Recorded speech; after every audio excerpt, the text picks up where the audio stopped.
நம்ம தலைவர். அவர் என்னப்பா பண்ணுறது? இஸ்லாமிய சமூகமும் சரி, கிறிஸ்தவ சமூகமும் சரி, பெண்களும் சரி, இளைஞர்களும் சரி, அவர் பிரச்சாரம் போகும்போது எல்லா கூட்டமாக வர்றது. அது எப்படி நிப்பாட்டுறது? இவ்வளோதான் இவங்களோட நெரேட்டிவ், இவ்வளோதான் இவங்க சிந்தனை. அப்போ என்ன பண்ணணும்? அவர்கிட்ட என்ன பலம் இருக்குது? பெரிய பொருளாதார பலம் இருக்கா? இல்லை. சரி, இவர் மிரட்ட முடியுமா? உன் குடும்பத்தை அதை பண்ணிடுவேன், இதை பண்ணிடுவேன். மிரட்ட முடியாது. பெரிய பெரிய நடிகர்கள்லாம் இன்றைக்கி மிரட்டி ரெட் ஜெயினில் சைன் போட வச்சுட்டாங்க. உங்களுக்கு யாருன்னு தெரியும், அவங்க பேரை சொல்ல வேணாம். அவங்க இப்போ நமக்கு எதிராக பேசிக்கிட்டு இருக்காங்க. 5 வருஷத்துக்கு முன்னாடி மாற்றம் அப்படின்னு சொன்னவங்களாம் இப்போ இந்த பக்கம் போய், ஐயா நீ தான் ஏன் எனக்கு சைனை போடு, நான் ஒரு படத்தை நடிக்கிறேன்னு படத்துக்கு போயிட்டாங்க. அன்னைக்கு எப்படி நைட்டு நடித்தாங்களோ, வாழ்க்கை முழுசும் நடித்து நம்பர் 1 ஆனவருக்கு நடிக்கவே தெரியாதவங்க வந்து நடிச்சாங்கன்னா இவர் தெரியாதா தலைவருக்கு? அப்படி அன்னைக்கு நைட்டு மாட்டி முதலமைச்சர் அப்படி வந்து அடுத்த நாள் அறிக்கை. முதலமைச்சர் மட்டும் இல்லை, ஹோம் செக்ரட்டரி கோர்ட்டில் கேஸ் ஃபைல் பண்ணுறாங்க. கோர்ட்டில் கேஸ் ஃபைல் பண்ணி எக்ஸ்பார்ட்டி ஆர்டர். தாவேக்கே கிடையாது, யாருமே கிடையாது, திமுகவே கேஸ் போடுமா? திமுகவுடைய அரசு வக்கீலே ஆர்குமெண்ட் பண்ணுவாராம். அதுக்கப்புறம் நான் எதுவும் சொல்ல முடியாது, ஒரு ஜட்ஜ்மெண்ட் வருது. அன்னைக்கு தலைவர் கூப்பிட்டார் இமீடியட்டா. தோழர்களே, இவங்களுடைய சதி சூழ்ச்சி,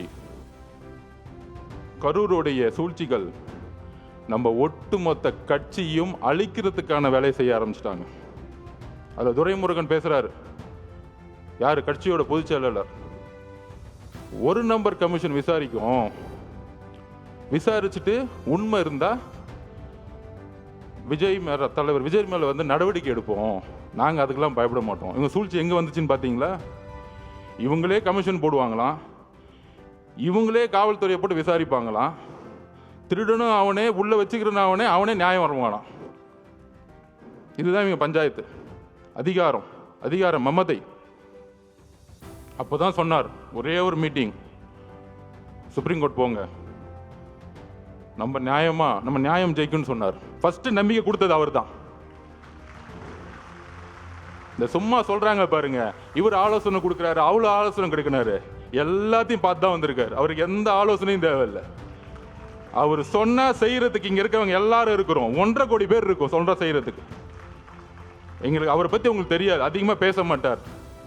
தலைவர் விஜய் அவர்கள் தான் செயல். நீ பேசி பேசி அழிஞ்சுக்கிட்டு இருக்க, அவர் செயல்ல வந்து ஜெயிச்சுட்டு போயிட்டே இருப்பார்.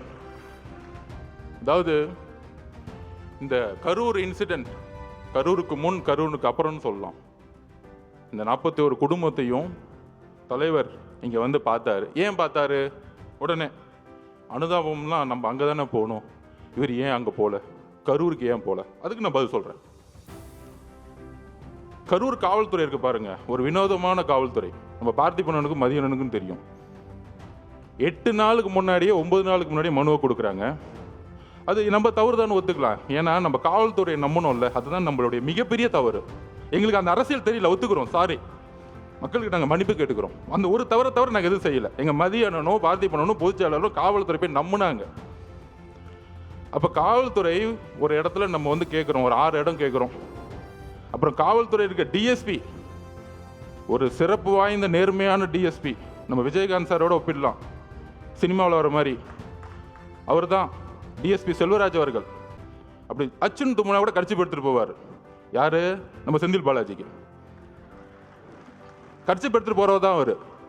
அந்த இடத்துல அப்படி ஒரு ஆளை போட்டு வச்சிருக்காங்க. இருக்கு, வந்துட்டாரு உங்க அப்பா, சிபிஐ வந்திருக்காங்க, டெல்லியிலேருந்து வந்திருக்காங்க. சொல்றீங்களா 600 பேரை போட்டோம், அதில் ஏடிஜிபி சொல்றாரு 500 பேரை போட்டோம். இன்னொரு அமைச்சர் சொல்றாரு இல்லை நாங்கள் 700 பேர் போட்டோம். அதோ எல்லாம் ஸ்டேட்மெண்ட் கொடுத்தோம். முதலமைச்சர் முதற்கொண்டு என்கொயரி பண்ணணும் இந்த விஷயத்தில், தவற தகவல் சொன்னதுக்கு. அப்ப அண்ணன் மனு கொடுக்குறாரு. அந்த டிஎஸ்பி பார்த்திபன் கூட சண்டை போடுறாரு. எல்லாம் பதிவு இருக்கு, எல்லாம் சொல்லுவார் அண்ணன். என்ன சண்டை? அதுல வந்து கலெக்டர் வந்து ஒரு சர்க்குலர் அனுப்புறாரு. என்ன சர்க்குலர்? 4 இடம் நீங்க எதை வேணா சூஸ் பண்ணிக்கலாம். அந்த 4 இடத்துல நம்ம கேட்ட இடம் ரவுண்டானா, கரெக்டான பார்த்திபன் லைட்டஸ்ட் ரவுண்டானா கேட்குறோம். இது ஆல்ரெடி கவர்மெண்ட் சர்க்குலர் கொடுத்துருக்க இடம். இதை டிஎஸ்பி அனுப்புறாரு. ஆனால் அடுத்த நாளே உத்தரவு வந்திருக்கும். அச்சுன்னு தும்பிட்டார்ல அவர், ஊருக்குள்ள கூட்டிட்டு வராத. ஏன் ஊருக்குள்ள கூட்டிட்டு வரக்கூடாது? ஊருக்குள்ள கூட்டிட்டு போய் தலைவர் அந்த இடத்துல ரவுண்டான நின்றுட்டா ஒட்டுமொத்த மக்களும் ஓட்டு மாறிடும், வேற ஒன்றும் கிடையாது. இதுதான் அரசியல். அவர் முகத்தை யாரும் பார்த்துடக்கூடாது.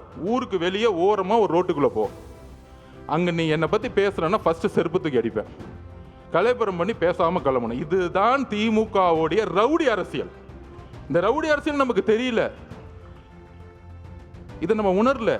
காவல்துறை என்ன சொன்னுச்சு, நீங்கள் பத்திரமா இந்த தெருவிலே வாங்க, பாதுகாப்பெல்லாம் நாங்கள் பார்த்துக்கிறோம்.